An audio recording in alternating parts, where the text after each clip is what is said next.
신혼부부가 축의금으로 주택을 구입해도 세금상 문제가 없다?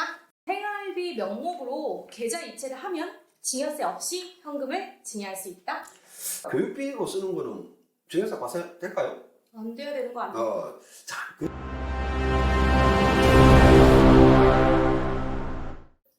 안녕하십니까 여러분, 압구정 수달입니다. 오늘은 국제세무법인 대표 세무사이신 허성호 세무사님을 모시고 상속, 증여 관련된 질문들 몇 가지 여쭙고자 합니다. 안녕하세요 세무사님. 네, 안녕하세요. 신혼부부가 축의금으로 주택을 구입해도 세금상 문제가 없다? 그 축의금에 대해서 증여세 과세가 된 사례가 있느냐? 있습니다. 자, 실제로 이런 사례가 있었고, 과거에 이제 그 고위 관리 중에 한 분이 축의금이 상당히 많이 들어왔는데, 그 축의금이 이제 누구 거냐? 이제 이 문제가 한번 이슈가 된 적이 있었어요. 그래서 결국에는 그거를 이제 자녀한테 다 줬는데, 그 자녀한테 준 게 전부 다 증여세 과세가 됐단 말이죠. 뭘 가지고 판단했을까요? 방명록.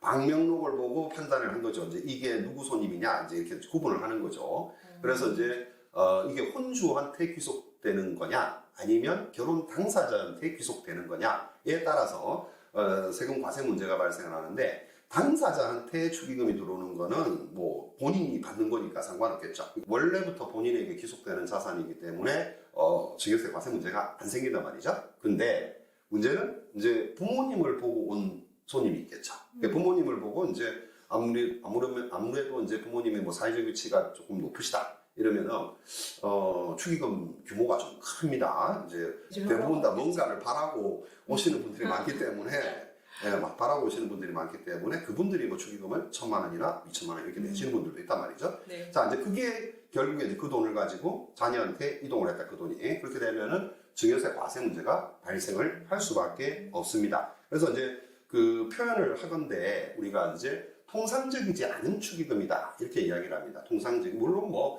결혼하다 보면 이제 축의금이 몇 천만 원 정도는 이렇게 이제 들어올 수도 있겠죠. 그런데 이제 이 금액이 억 단위가 넘어간다든가, 더군다나 주택을 구입했어요. 아까 뭐 우리 구입할 때 자금 조달 계획서 내잖아요. 네, 맞아요. 거기도 자금 조달 계획서에다가 축의금 이렇게 써가지고 주택을 취득하게 되면 이제 그걸 보게 된 국세청 쪽에서는 축의금이 3억이야? 이렇게 되는 거죠.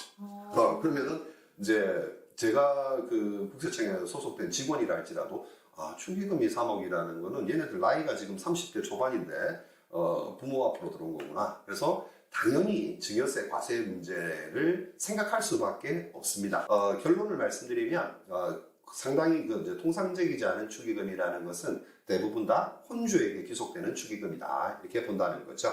그래서 물론 이제 금년에 그 혼인과 관련한 그 증여재산 공제가 좀 늘어났죠. 이제 그 범주 안에서는 상관이 없겠지만 그 범위를 넘어서게 되면, 그러니까 축의금 금액 자체가 상당 액수가 되는 경우에는 사실상 그 혼주 귀속 축의금으로 가지고 주택을 구입한다든가 뭐 기타 부동산을 취득을 할 때는 조심을 하셔야 된다. 그래서 기본적으로 만일의 축의금을 가지고 이제 뭐 자금 조달 계획서에 축의금이라고 썼어요. 썼을 때는 만일에 세무서에서 그 축의금과 관련해서 증여 문제를 조금 거론을 할지 모르니까 방명록에다가 이제 이게 혼주 건지 결혼 당사자 건지 잘 표시를 해서 그러니까 신부가 됐든 신랑이 됐든 뭐 부모 아버지 쪽이나 나의 이제 직장 동료다 이런 식으로 좀 구분 표시를 해주셔야 소명이 된다는 거죠.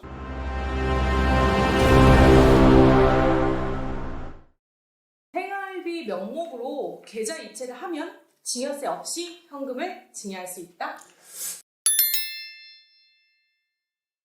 보통 이제 부모님이 돌아가셔서 상속세 조사를 받는다거나, 이제 상속세 조사는 사실상 상속세 신고하면 거의 다 받는다고 보시면 됩니다. 왜냐하면 상속세는 신고를 하고 확정이 되는 게 아니라 신고 후에 관할 세무서에서 조사를 나와가지고 최종적으로 결정을 해줘야 확정이 되는 겁니다. 근데 이 상속세 조사를 하다가 이제 과거에 증여한 사실까지 포착이 돼가지고 뭐 증여세 과세 문제 이런 문제도 일단 상속세 조사를 나오게 되면 금융거래 내역 전반을 다 확인을 하는 거거든요. 한 10년치 정도 확인을 하다 보니까 그 10년 사이에 이제 뭐 사람이 뭐 죽고 사는 문제가 그 정해져 있는 게 아니다 보니 언제 뭐 갑자기 돌아가셨다, 뭐 사고로 돌아가셨다 이렇게 하다 보면 이제 금융거래 내역이 쭉 나온다는 거죠. 그래서 사람이 어떤 특정인이 이제 뭐 이렇게 작고를 하시게 되면 그 금융거래 내역에 대해서 소명을 자녀들이 해야 된다는 거죠.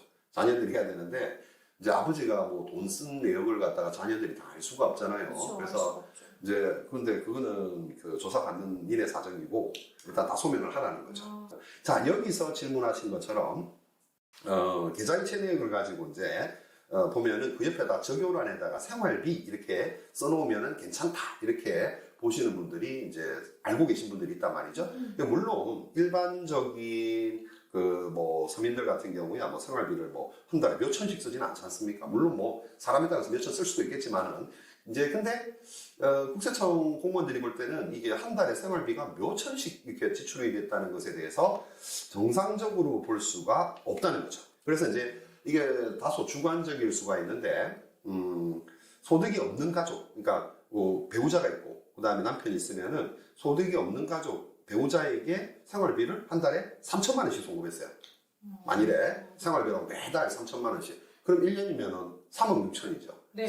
과연 이걸 생활비로 볼 수가 있느냐 하는 거죠. 그런데 여기서 주관적이라는 게 뭐냐면은 국세청에서는 통상적인 수준이냐. 이제 통상적인 수준이라는 게 뭐가 이제 통상적인 수준이냐 이렇게 물어보면은 저도 애매한데 세법에서 많이 쓰는 표현이 뭐가 있느냐면은 사회 통념. 그러니까 너도 인정하는 거, 나도 인정하는 거. 이제 그걸 사회 통념이라고 하는데 3천만 원씩 생활비로 주는 거는 누가 들어도 통상적이진 않죠. 근데 본인들은 통상적이라고 주장하죠. 우리는 이 정도 쓴다. 이러면서 통상적인 수준이라고 주장을 하는데 자, 일단 그 생활비를 가지고 문제는 뭐냐? 3천만 원씩 받았는데 몽땅 생활비로 진짜 썼어요. 진짜 썼으면 어때요?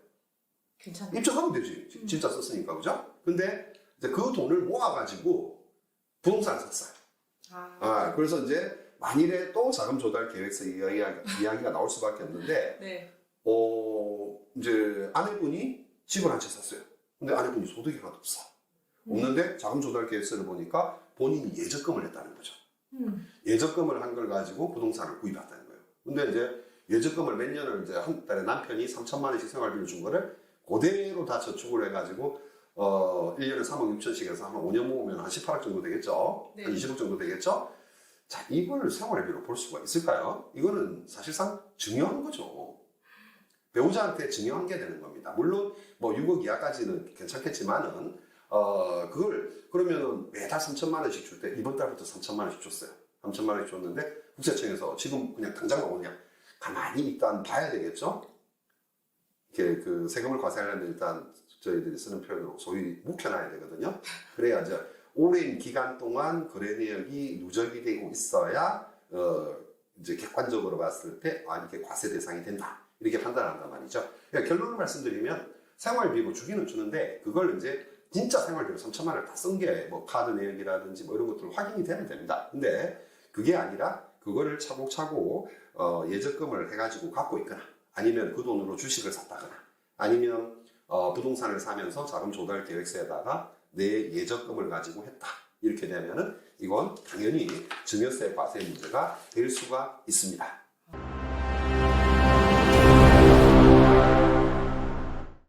그다음에 이제 생활비 말고 또 뭐 있을까요? 교육비. 교육비는 뭐 내 자식을 위해서 썼는데 자, 교육비로 쓰는 거는 증여세 과세 될까요?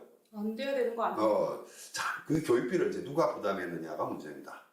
할아버지, 할머니를 잘 만나야 된다고 이야기들 하시죠. 그래서 할아버지, 할머니가 능력이 상당히 있고, 아버지나 엄마는 그냥 직장인이에요. 그러다 보니까, 아버지 소득, 아빠 소득으로 생활비 정도밖에 안 되니까, 할아버지, 할머니가 이제, 야, 니네들 그 교육비를, 내가 대줄게. 그래가지고, 할아버지가 이제 할아버지의 아들이 이제 소득이 있는데도 교육비를 그 손자한테 유학비라든지 교육비라든지 뭐 이렇게 지원하게 되면 손자한테 증여세 과세가 될 수가 있습니다. 이제 유학비 같은 경우는 많이 들죠. 네.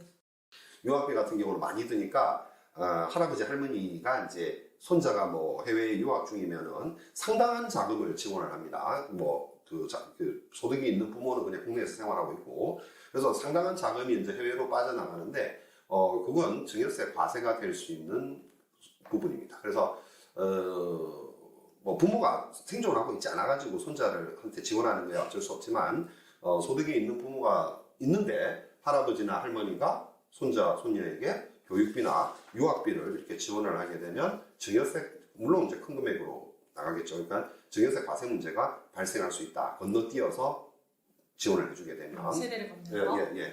그래서 그런 부분들을 조금 조심을 하실 필요가 있습니다. 그래서 세금 문제 관련해 가지고는 일단 뭐 이렇게 우리가 보통 이야기하는 그 탈세, 그러니까 뭐 조세, 뭐 절세라고 생각하는 이 절세와 탈세는 거의 뭐 종이 한 장 차이입니다. 그래서 대부분이 생각하시는 이제 편법을 생각하시는 분들은 탈세라고 생각하시면 됩니다. 절세가 아니고 절세는 합법적인 범주 내에서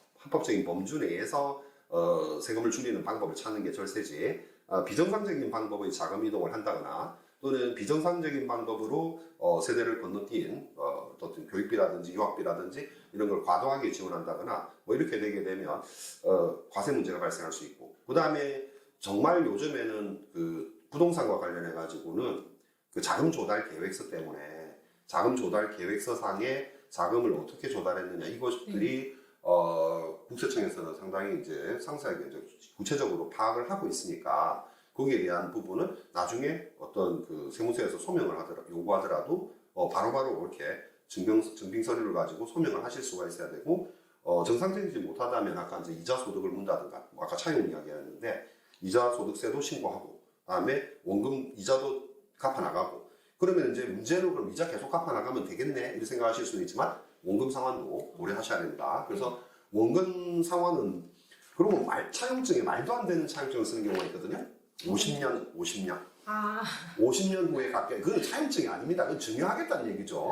부모가 70인데 내가 70 되신 분이 내가 50년 후에 원금을 상환받겠다? 이 말이 안 되는 거잖아요. 그래서 차용증도 상식에 어긋나는 차용증은 안 된다는 거예요. 그래서 무조건 제3자와의 일반적인 어떤 거래 관행에서 크게 벗어나지 않는 차용증 그리고 매월 일정 일자의 이자 지급 그 다음에 언제까지 원금 상환이고 원금 상환을 하지 못했을 때에는 어떤 식으로 그 채무를 상환하겠다고 이렇게 차용증상의 명시를 상세하게 해주셔야 돼요. 물론 공증도 받으시고 또 실질적인 금융거래 내역도 그런 식으로 진행을 하셔야 향후에 문제가 없습니다. 그래서 요즘에 기업들이 많이 어렵다 보니까 그냥 제가 보는 견해에서는 아무래도 이제 뭐 상속세라든지 증여세라든지 어떤 부가 편법적으로 증여된다는 거, 뭐 공직자들 그런 이야기 많이 나오죠. 부의 편법 증여 이런 부분들을 국세청에서 상당히 관심 있게 보고 있기 때문에 증여 부분은 상당히 조심하셔야 되는 부분이고 증여에서 적발이 안 되더라도 언젠가는 사람은 죽잖아요. 그래서 누군가가 사망하셨을 때, 작고하셨을 때 결국에 금융거래 내역을 통해서 과거에 신고되지 못했던 증여세 이런 부분들을 전부 다 조사를 받을 수밖에 없고 일단 상속세 조사는 상대적으로 기간이 깁니다. 뭐 3개월, 심한 경우는 뭐 6개월짜리 상속세 조사도 있습니다. 그러면은 거의 금융거래 내역을 막 그냥 꼼꼼히 그렇죠 본다는 거죠. 그래서 그 소명하는 일도 상당히 좀 뭐 어렵습니다. 그 일일이 다 돌아가신 분이 금융거래 한 내역을 소명하기도 상당히 어려운데 그게 또 소명이 안 되면은 전부 다 이제 상속재산에 합산이 된다거나 아니면 과거에 큰 금액이 움직인 것 같은 경우는 증여세 과세 문제가 될 수도 있고 그래서 돌아가시고 나서 난데없이 상속세, 증여세 막 이런 것들이 한꺼번에 뭐 엄청난 금액으로 과세가 되는 경우들이 있다 하는 거죠. 그래서 미리미리 세금 문제에 있어 가지고는 조금 미래를 내다보고 향후에 문제가 생기지 않게끔 대비를 해두실 필요가 있다고 말씀드리고 싶습니다. 네. 오늘도 유익한 정보로 또 상속과 증여와 관련된 세금 설명해 주신 허성호 세무사님께 다시 한번 감사드립니다. 네. 고맙습니다. 네. 여러분들 영상이 도움되셨다면 좋아요와 구독, 알림 설정 부탁드립니다. 다음 시간에 또 좋은 정보로 찾아뵙겠습니다. 감사합니다.